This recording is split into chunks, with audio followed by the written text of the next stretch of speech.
I never want it to come off as me being ungrateful for the opportunities I have. I can also be having the greatest time and simultaneously wishing people would stop sending me. Once upon a time, Disney promised a magical remake of one of the most beloved fairy tales of all time. Hello? Is there anybody here?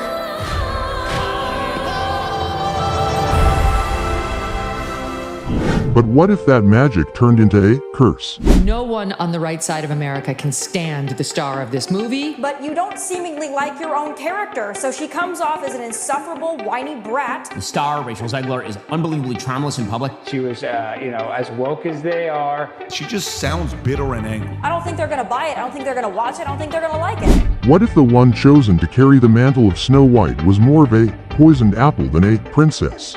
The original cartoon came out in 1937, and very evidently so.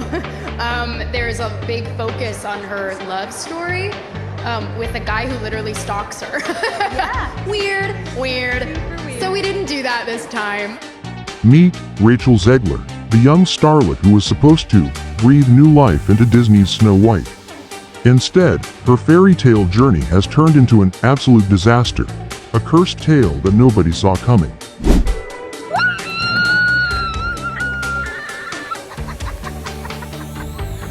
This is really a bad movie, and I apologize to Walt Disney himself. I'm sorry. And now, the question on everyone's lips is skeptical smiley face. Can Rachel Zegler recover from this career-ending blunder, or has her time in the spotlight already come to a tragic end? Every time she speaks, she gets less likable. This truly is the worst casting, maybe in the history of the film industry. Rachel Zegler, she's an asshole. You have nothing to do with the creation of Snow White. Right. You should shut up. Spend 1 minute on Snow White and how it totally imploded at the box office this weekend. Rachel is literally the star of a Disney movie, and she acts like she's some sort of victim, and that's the sort of mentality that is just poisoning people's minds. Like, she acts like her life is so bad. Oh, you better stick around for this one. Because what was supposed to be Disney's biggest fairy tale comeback turned into a full-blown nightmare. And the real story behind Rachel Zegler's Snow White disaster? It's worse than you think. I am talking box office bombs, PR meltdowns, and a Hollywood feud that's still burning. But before we dive in, do me a favor, smash that like button, hit subscribe, and turn on notifications bell. Let's start with the numbers, because in Hollywood, that's where the truth lies. Snow White had a budget that was nothing short of astronomical, $270 million to produce, with another $100 million thrown into marketing. The result? A disastrous opening, just $43 million domestically in its first week, far below expectations. And globally, $86 million, a laughable figure considering the massive investment. That's not just a minor slip-up. That's a catastrophic failure, especially for a movie with such massive expectations. This is the lowest opening ever for a live-action remake. 7:15. Man, let's not 10 p.m. anymore. Let's see. 7:15. That's prime time. Let's see if this is happening. And things only got worse from there, as the numbers continued to tank. White budget $250 million, box office $43 million. Oh, but it's only been 2 days. Give it a chance. No, I'm not going to give it a chance. I'm not even talking about that number. Because all the flops are unsurprising at this point. Something is going on behind the scenes with almost every major animation, video game, and movie studio that they're doing this intentionally or something. I don't fucking know. I'm not even going to talk about this. People are like, oh wow, Snow White flopped. Who is surprised? You cast arguably the least genuine, most out of touch, and disliked person in our industry, and our industry is Hollywood. And the bad guy is Gal Gadot. But the box office disaster didn't just stem from poor marketing or bad timing. Rachel Zegler's outspoken, unapologetic attitude has fueled the fire of this controversy. From the moment she was cast, the backlash began.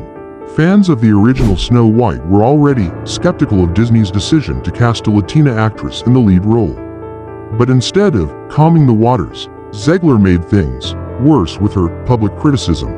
So no Prince or a different kind of Prince? I'm sure a lot of people will assume it's a love story just because we cast a guy in the movie. Right. Andrew Burnap, great dude. Yeah. All of Andrew's scenes could get cut. Who knows? It's Hollywood, baby. Who the hell are you to say all of Andrew's scenes could get cut? Who are you? Oh my God. Are you Disney? I've read your book, and I have. It's a phenomenal book. You're losing generation of loyal viewers. When you think about Snow White, what is the premise? What is the story? It's a love story. It's a love story. It's a dream for a girl to grow up and a man falls in love. I'm really upset that it's the biggest theme here is that it's anti-men. She called him a stalker. And she didn't stop there. Zegler went on to label the entire premise of the original Snow White is weird, mocking the traditional love story and declaring that her version of Snow White would be different, independent, strong, and above all, not needing a prince.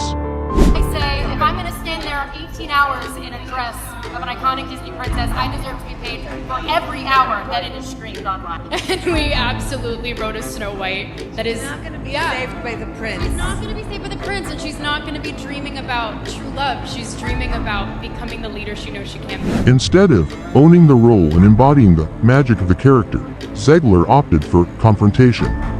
And when the backlash started rolling in, she took it to social media, attacking anyone who dared question her. Her now infamous post, declaring she wouldn't bleach her skin for the role, only fueled the controversy.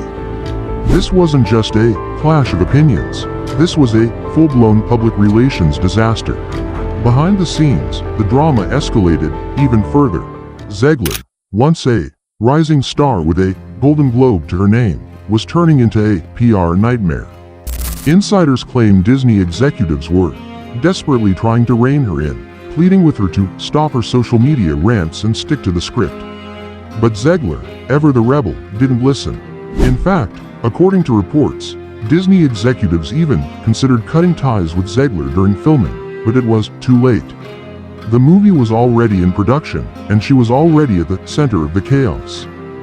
Fast forward to release day, and Snow White becomes a historical flop.